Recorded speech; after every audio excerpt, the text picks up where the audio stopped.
ర్యాంకులు వచ్చిన వాళ్ళని ఎవరినో పట్టుకుని వాడికి డబ్బులు ఇచ్చి వీళ్ళ పేరు చెప్పుకుంటారు, 1 1 1 2 2 2. అట్లాగా ఇప్పుడు మనం గ్రోత్ అనేటటువంటిది నేను నవ్వొచ్చిందల్లా ఏంటంటే సామాన్యుడికి అర్థం కాని భాష ఇది ఆర్థిక శాస్త్రం. ఇప్పుడు మా ఎకనామిక్స్ మాస్టరు నేను ఇంటర్మీడియట్ సెకండ్ ఇయర్లో ఉన్నప్పుడు, అదే డిగ్రీ ఫస్ట్ ఇయర్లో ఉన్నప్పుడు ఇంటర్మీడియట్ పేపర్లో ఆయన నా చేతిద్ది ఇచ్చేవాడు. మా ఎకనామిక్స్ మాస్టర్, నువ్వు కరెక్ట్గా అసెస్ చేస్తావు, నీకు మంచి నాలెడ్జ్ ఉంది, నువ్వు దిద్దండి నాకు ఇచ్చేవాడు ఎకనామిక్స్ మాస్టర్. అట్లాగే ఎకనామిక్స్ మీద నాకు బాగా ప్రేమ అనమాట. ఎకనామిక్స్ నాకు కాలేజీలో కూడా ఎకనామిక్స్లో మంచి మార్క్స్ వచ్చాయి.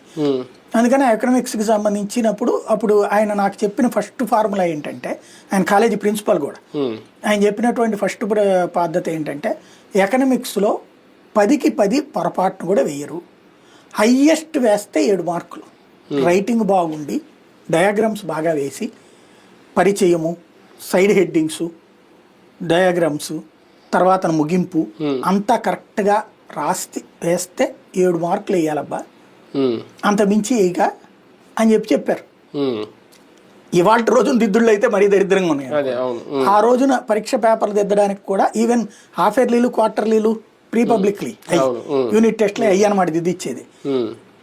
అది చేయడానికి ఇంత జాగ్రత్తలు ఉండేది బేసిక్గా. అంటే అప్పుడు నాకు అర్థమైంది, నేను రాసినప్పుడు నాకు అర్థమైంది, ఆ తర్వాత మార్కులు చూసుకున్నప్పుడు. అట్లాంటిది ఎప్పుడైనా సరే మనం